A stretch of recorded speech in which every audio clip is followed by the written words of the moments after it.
Hello book buddies, I hope all of you are doing great. अंग्रेजी में कुछ अल्फाज ऐसे हैं जो हैं तो बहुत ही सिंपल, लेकिन मुझे बहुत परेशान करते हैं। इनमें से एक लफ्ज ऐसा है जिसने ना सिर्फ मुझे बल्कि साइकोलॉजिस्ट को, फिलोसोफर्स को और साइंटिस्ट को सदियों से बहुत परेशान किया हुआ है तो लफ्ज बहुत ही सादा, लेकिन इसकी गहराई समंदरों से भी गहरी है। ये लफ्ज है कॉन्शियसनेस, यानी कि शऊर।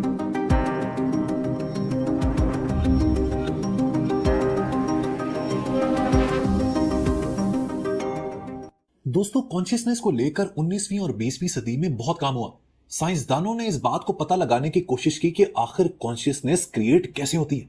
उन्होंने हमारे जहन में उन एरियाज का तो पता लगा दिया which are responsible for movement, speech और मेमोरी, लेकिन हमारे शऊर को समझने में वो फिर भी नाकाम रहे।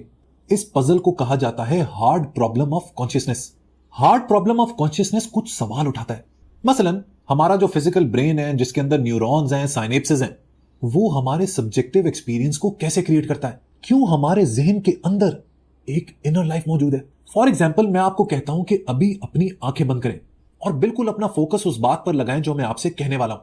अब आप इमेजिन करें कि आपके सामने एक येलो यानी पीले रंग का लेमन यानी कि लींबू मौजूद है। उसको आपने छुरी से काटा है और अब उस लेमन को आपने अपनी जुबान पर लगाया है। बहुत से लोगों को इस इमेजिनेशन के अंदर भी लेमन का वो जो खट्टा सा फ्लेवर होता है वो फील हुआ होगा। सवाल यह है कि हमारा ब्रेन आखिर हमारे इस सब्जेक्टिव एक्सपीरियंस को कैसे क्रिएट करता है। यही दोस्तों हार्ड प्रॉब्लम का एसेंस है। जब इस प्रॉब्लम ने साइंसदानों को बहुत परेशान करना शुरू किया ना, तो लोगों ने मजहब का सहारा लिया। उन्होंने कहा कि कॉन्शियसनेस मेटाफिजिकल है, ये माबादुल तिब्बियात का हिस्सा है, ये इंसान के समझ से बाहर की चीज है और इसको खुदा ने क्रिएट किया है। लेकिन दोस्तों, साइंस और फलसफा जिस चीज के पीछे पड़ जाए ना, उसको छोड़ता नहीं है। डैनियल डेनेट का कहना था कि हार्ड प्रॉब्लम का जो आर्गुमेंट है ना, वो है ही मिसगाइडेड और फ्लॉड। उसने कहा कि जब आपने एक दफा कॉन्शियसनेस के सारे एस्पेक्ट्स को बयान कर दिया, एक्सप्लेन कर दिया, आपने ये बता दिया कि आपका ब्रेन किस तरीके से इंफॉर्मेशन को प्रोसेस करता है, डिसीजंस लेता है और किस तरीके से एक्सपीरियंसेस को रिपोर्ट करता है, उसके बाद किसी मजीद एक्सप्लेनेशन की जरूरत ही नहीं पड़ती। डेनेट ने कॉन्शियसनेस को एक मैजिक ट्रिक से रिलेट किया, जिसमें एक जादूगर अपनी हाथ की सफाई के जरिए हमें एक इल्यूजन देता है कि उसने वाकई में वो मैजिक ट्रिक परफॉर्म की है। हमारा ब्रेन भी हमारे एक्सपीरियंस को लेकर कुछ ऐसी ही मैजिक ट्रिक परफॉर्म करता है, जो लगता तो हमें जादू ही है, लेकिन उसके पीछे एक प्रॉपर मेथड मौजूद है। डैनियल डेनेट ने अपने आर्गुमेंट के जरिए रिसर्चर्स को इंकरेज किया कि वो जहन के फंक्शनल एस्पेक्ट्स को समझने की कोशिश करें rather than focusing on the subjective experience. और यहीं पर उसने जबान यानी लैंग्वेज और कॉन्शियसनेस के तालमेल को भी डिस्कस किया।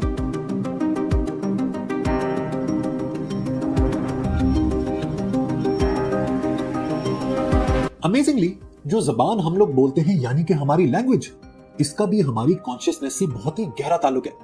इस बात को समझने के लिए आपको एक थॉट एक्सपेरिमेंट करना पड़ेगा।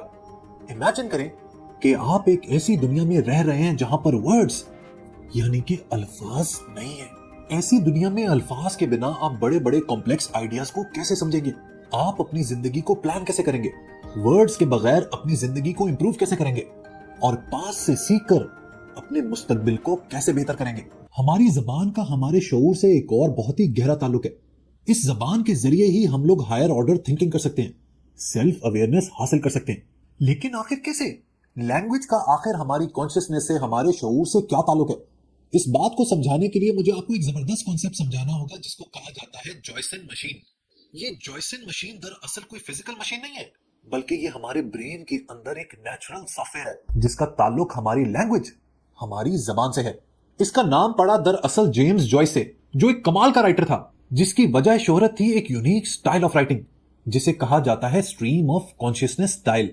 स्ट्रीम ऑफ कॉन्शियसनेस एक बड़ा ही जबरदस्त स्टाइल ऑफ राइटिंग है, जिसमें जो राइटर होता है ना, वो अपने कैरेक्टर यानी किरदार के दिमाग के अंदर जो भी एहसासात, जो भी थॉट्स प्रोड्यूस हो रहे होते हैं, उन्हें एक के बाद एक बयान करता चला जाता है, जिसकी वजह से महसूस ये होता है कि आप उस किरदार के दिमाग के अंदर पहुंच चुके हैं और आप उसकी सोच को पढ़ रहे हैं। इसीलिए दोस्तों, ये जो stream of consciousness style of writing होता है ना, ये आपको अक्सर बेरब्त लगता है। इसके अंदर कोहेरेंस फील नहीं होती, आपको चीजें कंफ्यूजिंग लग रही होती हैं, क्योंकि उसका मकसद ये होता है कि आपको उस कैरेक्टर के जहन के अंदर जो भी चल रहा है उसको दिखा दिया जाए। ये बात मैं आपको एक मिसाल से समझाता हूँ, उसके बाद आपको ये पूरा कॉन्सेप्ट क्लियर हो जाएगा। सो बैकग्राउंड ये है कि बाहर बारिश हो रही है और मैं घर से बाहर जा रहा हूँ। अब मैं इस बात को स्ट्रीम ऑफ कॉन्शियसनेस स्टाइल में कैसे बयान करूंगा? मुझे घर से पहले निकलना चाहिए था, लेकिन बारिश हो रही थी, तेज बारिश, और मुझे गीला होना बिल्कुल पसंद नहीं, लेकिन मेरा ख्याल है किसी को भी पसंद नहीं होगा। मैं छतरी क्यों नहीं लाया, वो सुर्ख वाली जो मैंने खो दी थी, या शायद वो टूट गई थी, शायद दोनों बातें। यकीन नहीं आता कि मैं इतना थका हुआ हूँ और मीटिंग भी जल्द है, बहुत जल्द। कॉफी भी पूरी नहीं पी, शायद इसीलिए मुझे बाद में स्टोर पर भी जाना है। क्या मैंने दूध खत्म किया था, या क्या वो दूध की बजाय दलिया था? नहीं, वो रोटी थी, मैं रोटी खरीदना भूल गया था और अब मैं फिर लेट हो गया हूँ। ये हमेशा मेरे साथ ही क्यों होता है? हर बार मैं कोशिश करता हूँ लेकिन हमेशा कुछ ना कुछ हो जाता है। अब दोस्तों महसूस ऐसा होता है कि ये शख्स किसी स्किज़ोफ्रेनिया डिसऑर्डर का शिकार है, लेकिन दोस्तों ये कमाल स्टाइल ऑफ राइटिंग है जिससे आप कैरेक्टर के असल एहसासात को समझ सकते हैं। दोस्तों ये सारी बात बताने का मकसद ये था कि आपने लफ्जों की ताकत देखी है, the power of language. Daniel Dennett का कहना था कि ये जो हमारे अंदर का इंटरनल नैरेटिव है ना, यही हमारी कॉन्शियसनेस है, और हमारी जो सेंस ऑफ सेल्फ है, यानी कि हमारी जो खुदी है, वो इसी इंटरनल नैरेटिव से क्रिएट होती है। लिहाजा दोस्तों नतीजा ये निकला कि हमारा जो शऊर है, हमारी जो कॉन्शियसनेस है, वो दरअसल हमारे कल्चरल और लिंग्विस्टिक डेवलपमेंट से क्रिएट होता है। यही वजह है कि जानवरों के अंदर उस लेवल की कॉन्शियसनेस मौजूद नहीं होती, क्योंकि उनके पास जबान मौजूद नहीं है। डेनियल डेनेट का ये एक बहुत बड़ा कारनामा था। उसने लैंग्वेज को कॉन्शियसनेस के सेंटर में बिठा दिया और इसी के जरिए उसने न्यूरो साइंस और कल्चरल स्टडीज के दरमियान एक ब्रिज क्रिएट किया। उसने अपनी रिसर्च से दोस्तों ये साबित किया कि हमारा जो शऊर है वो सिर्फ हमारे ब्रेन के अंदर जो न्यूरल फायरिंग्स होती है उनका प्रोडक्ट नहीं है, बल्कि it's a complex interplay of biology, language and culture. अब दोस्तों हम लोग ह्यूमन कॉन्शियसनेस को समझने के इस लंबे सफर के आखिरी पड़ाव पर पहुंच चुके हैं, और अब शायद मैं आपसे सबसे गहरी बातें करने वाला हूं। जरा ये सोचें कि आपने अपनी जिंदगी में आखिरी दफा एक बड़ा मेजर डिसीजन कब लिया था। वो डिसीजन आपकी पढ़ाई का हो सकता है, आपकी शादी का हो सकता है, आपके इस मुल्क से बाहर जाने का हो सकता है। उस डिसीजन को लेते हुए क्या आपको यह फील हो रहा था कि यू आर इन कंट्रोल और आपके पास फ्री विल मौजूद है? अगर आपको वाकई लगता है कि इन सब फैसलों के अंदर आपकी भरपूर मर्जी शामिल थी, you acted with free will, तो इसके बारे में दोबारा सोचें।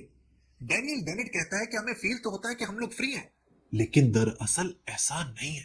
हम जिंदगी में जो भी डिसीजंस लेते हैं वो दरअसल उन्हीं कॉम्प्लेक्स कंपीटिंग ड्राफ्ट्स का नतीजा होते हैं, जिनकी जंग हमारे जहन में चलती है, और उनमें से जो ड्राफ्ट जीत जाता है वही हमारा डिसीजन बन जाता है। इसका मतलब ये बिल्कुल भी नहीं कि हमारी जो चॉइसेस हैं वो रियल नहीं है। बताने का मकसद यह है कि हमारे जहन के अंदर जो डिसीजन मेकिंग प्रोसेस है ना, वो बड़ा ही इंट्रिकेट और कॉम्प्लेक्स है। महसूस तो हमें यह होता है कि हमने एक यूनिफाइड डिसीजन लिया है, लेकिन उसके पीछे millions and millions of permutations and combinations होती हैं, जिनके बारे में शायद हमें मालूमात ही ना हो। डेनेट हमारी आइडेंटिटी, हमारी सेल्फहुड, हमारी खुदी को लेकर भी एक अजीबोगरीब आइडिया देता है।